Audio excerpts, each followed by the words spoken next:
Yo, what's up, y'all? How y'all doing? Welcome back to the channel. My name is Caleb A. Barnett. I'm a Broadway performer and I love the Tony Awards. And welcome to this little series I like to call Quick Cuts.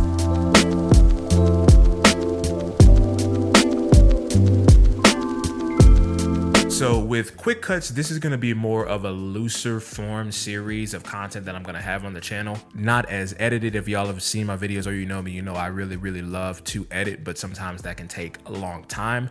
And I really want to keep making content continuously, and not really get stuck on these multi-month long hiatuses if I can help it.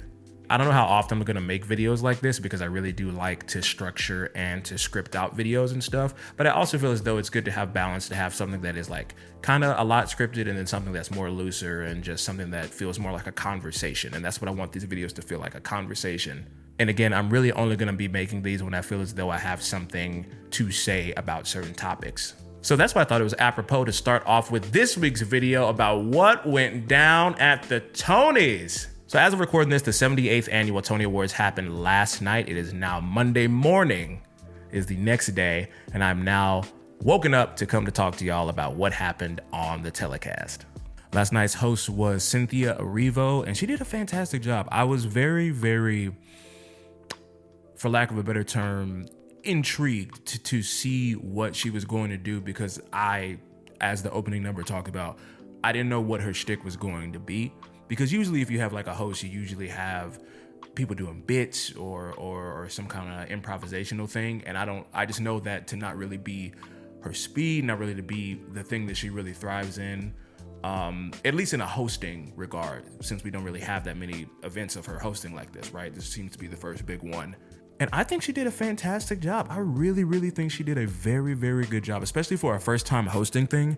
I do think there are certain moments where she kind of did get a little out of her depth a little bit. What comes to mind is the bit with Oprah with the "you get a car" thing. I thought that was hilarious up until the bit just kind of felt like it was just going too long. She was really kind of stretching it out. But save for a few of those other moments, she was very funny, very witty, very charming. And of course she can sing, bro.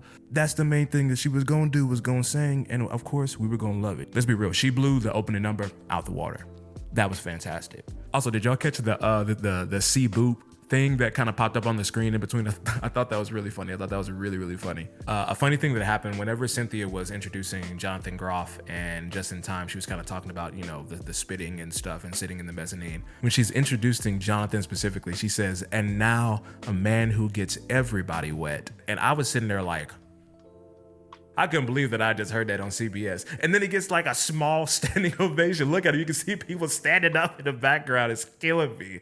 So I'm gonna do this pretty similarly to how I did the Act 1 thing. I'm really just gonna kind of go down the list of what happened, and I'm really just gonna only speak about what I feel as though is pertinent. So what I mean by that is I'm just gonna go down the list in order of what happened throughout the night in terms of awards, and then if I find something is in need of a conversation or if something of note happened either in between or during, then I'll bring that up. So we start off hot award-wise with leading actress in a play, and Sarah Snook wins for The Picture of Dorian Gray. We then get featured actor in a play, and Francis Ju from Yellowface wins his Tony. And as he should. If you haven't watched Yellowface, you can actually watch a pro shot of it on PBS's Great Performances. You can watch the whole show. You should go watch it. It's very good, very deserved. Featured actor in a musical goes to Jack Malone for Operation Mincemeat. I've heard a lot about the performances in Operation Mincemeat, and I've heard Jack's performance with the song Dear Bill in Operation Mincemeat, so I really did have a feeling that he was gonna turn it out. And Jack did.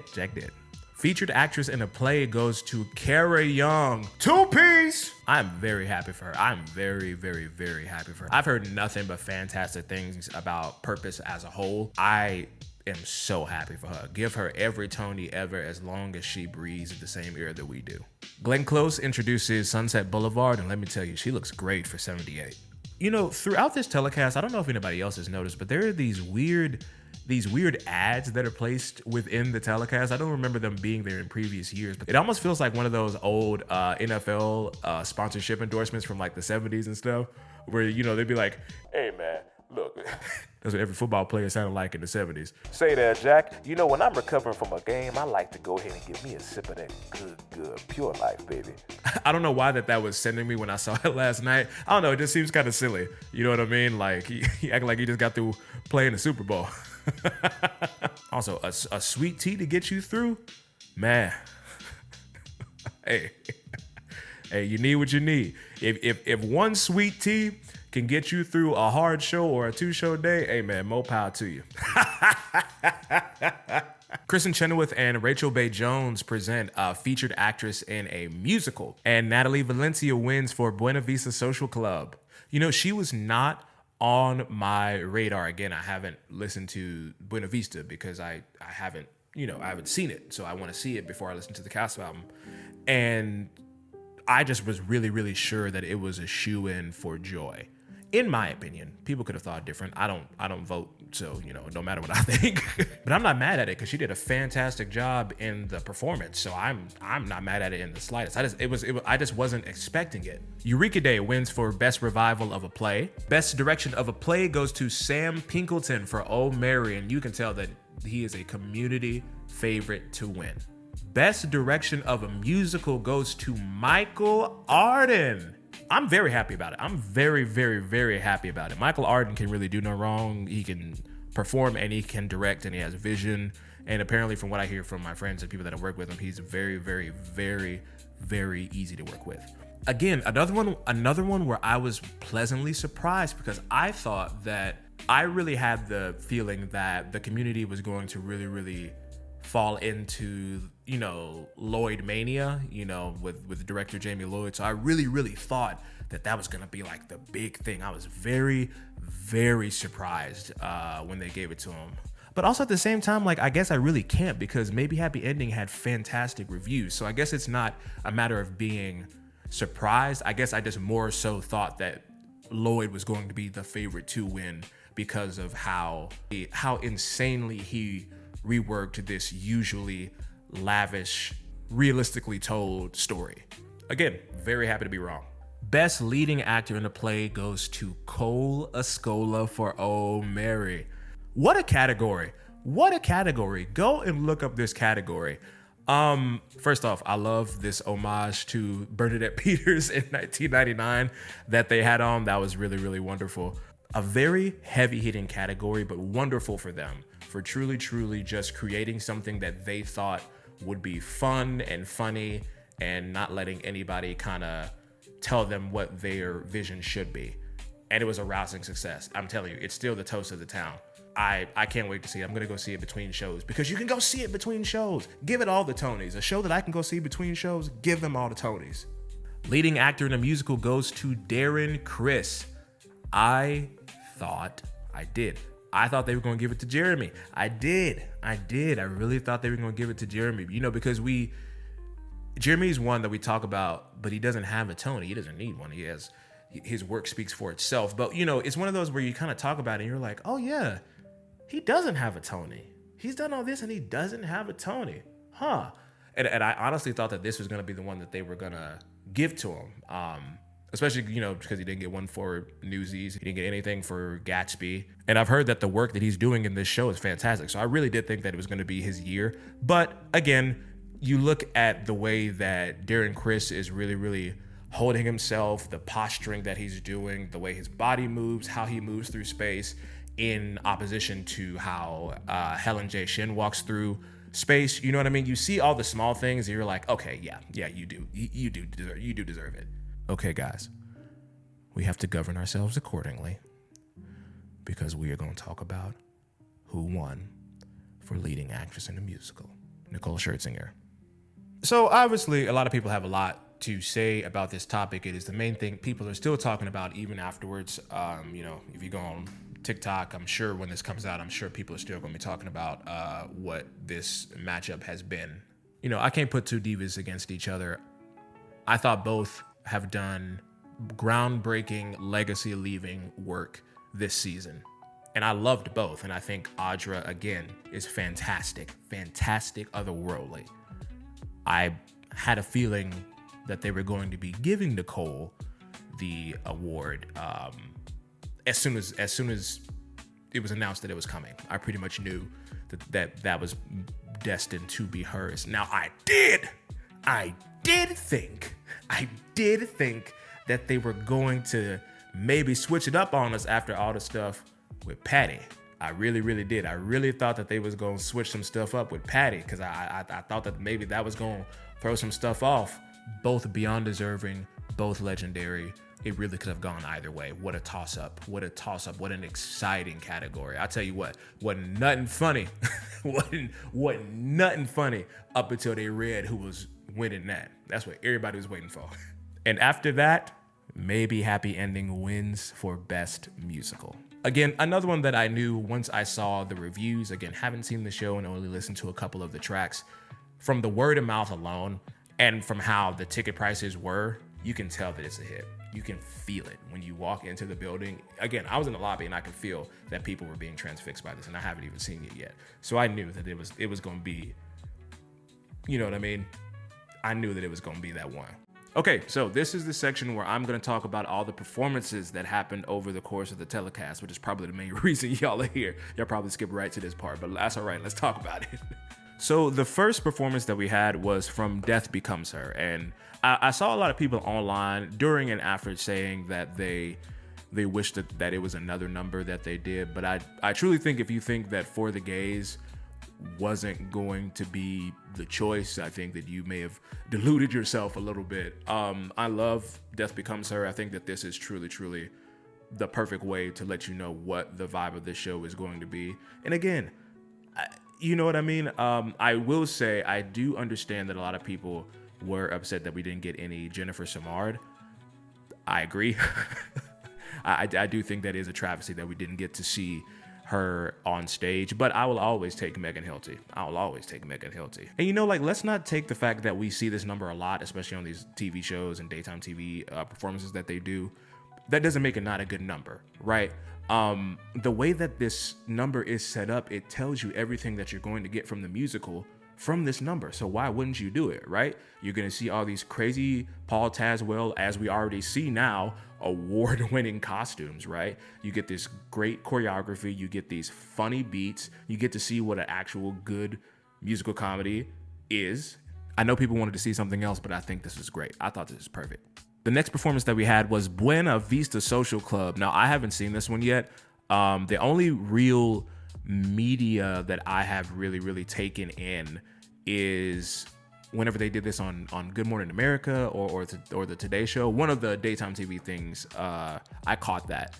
And I have this thing where I don't really listen to a cast recording before I go see a show, especially if I know that I'm going to go see it sometime soon, because I like to go into things without knowing what's going on. You know what I mean? Like, go in with no expectations, not knowing what's going on, the way I can let the story occur and I can be open to it rather than coming in with some like preconceived notions and everything. I know not everybody's like that, but that's how it is for me. So I hadn't really heard anything from the show, but I had heard insane word of mouth about the music of the show and the dancing and the energy. And man, they were right. They were right. These musicians are crazy. They definitely deserve their own Tony Award. It's crazy. When they got to the guitar solo part, I was shaking my head like a dog. Just like I was going feral, bro. Oh my God. I cannot wait to go see this show. I've already got my ticket now. So I'm fitting to go. I'm finna be up in there. They're gonna have to hold me back to keep me from dancing. I'm telling you, they're gonna have to hold me back. Plus a very deserved standing ovation at the end. After that was Just in Time. Another really good ad for the show. You know, Jonathan Groff is gonna do what he does best. You know what I mean? He's gonna sing, he's gonna croon, you know, he's gonna charm you, as sweaty and as spitty as he will be. But it lets you know kind of like what is going on and what kind of fun night you're gonna be in for with this show. And it got another standing ovation. A lot of standing ovations this evening. I can't wait to see it. That's if I can get a ticket. I already can't get a ticket now. We gonna have to see. The performance after that, we have Sunset Boulevard. Go watch it. Go watch it. I don't really know what else to say. Go watch it. When I saw Sunset, I saw it with Mandy Gonzalez, who is already the upper echelon for me to begin with. If you don't like Mandy Gonzalez, you don't know who she is, going to get hip to it. And with that, I had a transcendent experience. I love this show and I have friends in the show, so I double love this show. Seeing that, it's a full win. It's a full win. I believe she got a standing ovation for this too, as she should. After that, we get a performance from Pirates, the Penzance musical, with Ramin Karimloo, David Hyde Pierce, and all of your other Broadway favorites that are on there. Some of the video, I haven't seen the production proper yet, so some of the videos that I've seen on TikTok or something else hasn't really showcased the New Orleans vibe that was kind of advertised and touted. But this performance, actually, I was able to see it. I was like, I can hear it now. I can see it now. I'm also always going to be a sucker for, whenever a line of people do some kind of novel thing. I think in this regard, they had, those rings on that like guitarists wear that, to make sure that they could be heard on the percussive washer thing. I don't know what it's called. What is that called? Washboard. But I thought that was cool. It was real reminiscent of, the Beauty and the Beast, like the mug thing. Yeah, I thought it was really, really fun. After that, we get Maybe Happy Ending. What a gift. What a gift of a show that this is. This is another one that I haven't seen.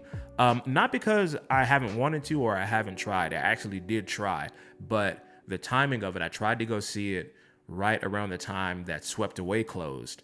And that was when everyone was, in the big, like, we got to go support live theater, as we should be. Let's stay that way. Let's go support everything. But from there, the tickets just skyrocketed and it kind of priced me out for a little bit. So I'm still going to get there. And I can't wait to see it. This is another one because I haven't seen it yet. I haven't really listened to the cast album. I've listened to The Way That It Was and a couple of other songs whenever they were in Korean or whatever language. I think it was Korean, in the other language, in the other cast album. So I've heard a couple of those songs, but I haven't really heard them besides what they've done on like TV, But it was so cool with the live musicians on stage and everything. And people that have seen the show said that they probably wouldn't have chosen that number. I still thought that it was really, really darling. Again, I can now see what people are talking about when they're saying that it's like a Pixar movie, come to life on stage in this. But I'm excited to see it. After that is Floyd Collins. Very well shot. Very, very, very well shot. I would have loved to have seen the audience POV of Jeremy Jordan running around on stage in the dark and the cameraman holding the camera, trying to keep up with him and like rolling around with him during the whole part. I know that was probably a crazy visual, but it looked really, really good in the final cut that they ended up using. Final cut like it wasn't live. It ended a little weird, and I kind of feel the same way about the Dead Outlaw performance as well that I'm about to talk about. But I felt like it ended weird because I feel like this show is better all the way through. I feel like it's kind of hard to cut that kind of song down, especially The Call, is such a big thing that builds and builds intentionally with the story that's kind of hard to cut that, but they had to. That's the best way to show off Jeremy, so you had to do it. So I understand. Love the score. Very excited to see that as well. Audra and Gypsy. Let me tell you something. I think everyone is very, very entitled to how they feel about art, because it is very, very subjective. So I will never get mad or upset with somebody for having a differing opinion. If you don't like Audra in this role, then it is what it is. That's fine. And I'm sure for a lot of y'all it's going to be hard to change your mind in any way, shape, or form. But let's not act like she's still not Audra McDonald. That was the most empathetic I have ever been for a Mama Rose. And for real, like, I'm putting myself out there. Amelia Staunton is one of my top Mama Roses. But man, the stuff that she was given out there was fantastic, transcended. We get so obsessed. I feel as though we sometimes get so obsessed with the sound that we forget about what is behind that sound and the intention behind it. Not everything has to be pretty because life itself is not that pretty. You know what I mean? And I love it. If you want to hear it sung the same way that it's been sang for a while, you have 18,000 different recordings to go listen back to, but this is something new. You know what I mean? We get mad when revivals don't really do much new, and we get a real big new thing, and we kind of don't know what to do with it. I thought it was transcendent. Real Women Have Curves did a very, very good job to me, of showing what the show's heart is. I think you get to know what the intentions is, what the influences are. You get to understand what is happening, and I loved it. I loved everything about it. I love that song too. Again, another one I haven't seen. I haven't seen a lot from this season as of yet. I've been very busy, as we can tell from the fact that it's taken me months to put out another video. Choreo's cute. Everybody is very dropped in, and you can tell that they're having fun. You know what I mean? I can't wait to see this. I really go support Real Women Have Curves. I've heard nothing but fantastic things, and you know, they only got 2 minutes on the telecast. You should go and support Real Women Have Curves. Go see Real Women Have Curves. And then we have Dead Outlaw. I literally just saw it. I literally just saw Dead Outlaw like a week ago. So this one is fresh on my mind. I loved it. I kind of assumed that this is what they were going to do. I kind of assumed that they were going to put the opening sequence essentially on there. Of course, it's obviously cut up and kind of, you know, cut up into certain ways. I thought it was great. A lot of people always say that they feel kind of confused, or they kind of just don't understand why the story has to be told to begin with. I think it's very clear. You're telling the story of a guy whose afterlife on our mortal plane was more eventful and more pariah-like than his short active life that he had. And I think they did a good job of jumping back and forth between the timelines because it's being told to you by Jeb. He's telling you what's going on.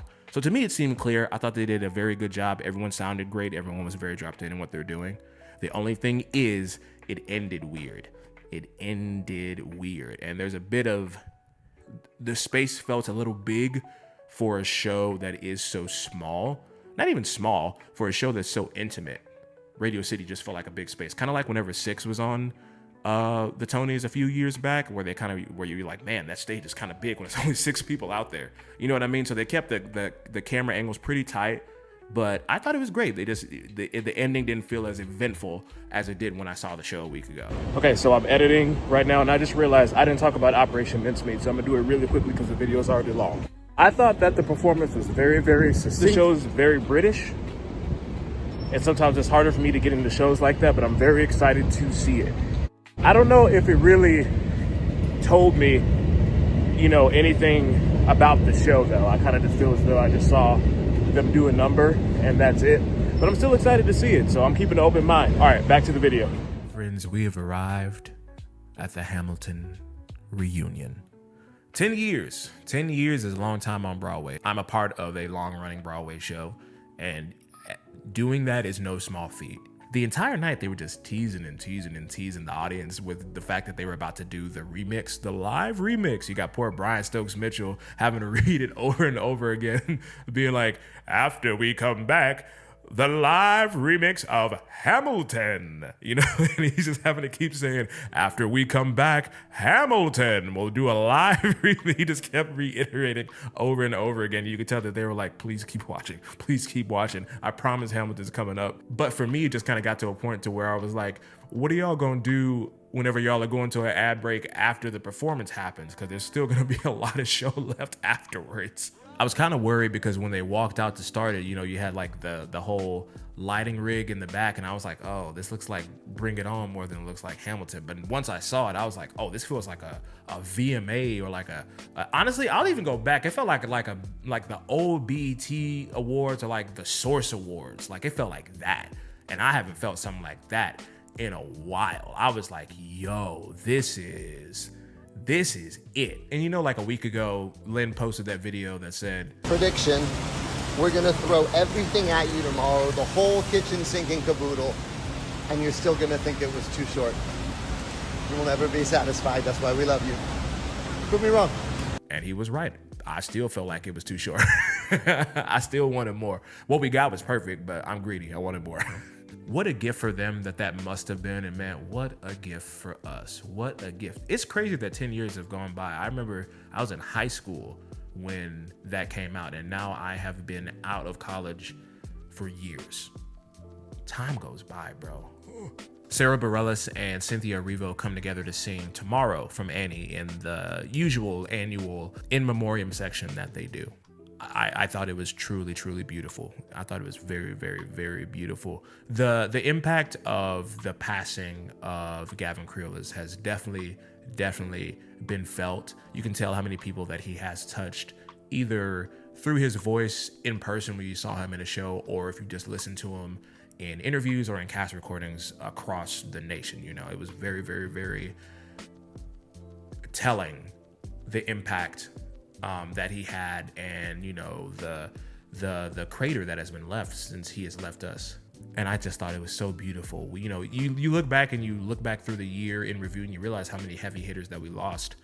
And they ended perfectly where they have Gavin's picture come up as, you know, the last person in the presentation, and Sarah turns to look at it, and the spotlights in front of them go out, so you only have the lighting above them, and it's just her and Cynthia in this silhouette hugging while this image of Gavin is smiling on behind them. I thought it was just wonderful.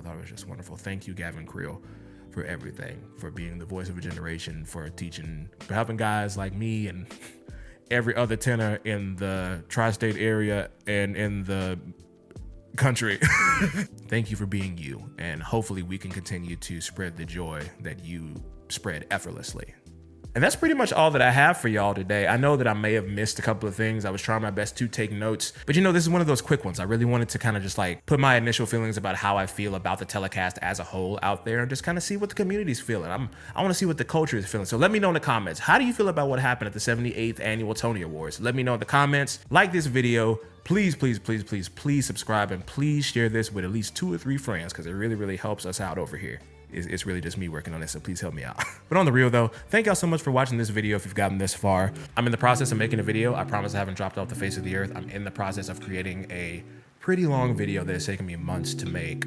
Some from the editing process and some from just life stuff. So just hang in there. There's another video coming out that I'm really, really proud about. And then from there on, we just gonna keep it pushing. We got some really, really fun stuff going on. So thank y'all. I love y'all. Subscribe, and I'll catch y'all on the next one. See ya. Peace. Yeah.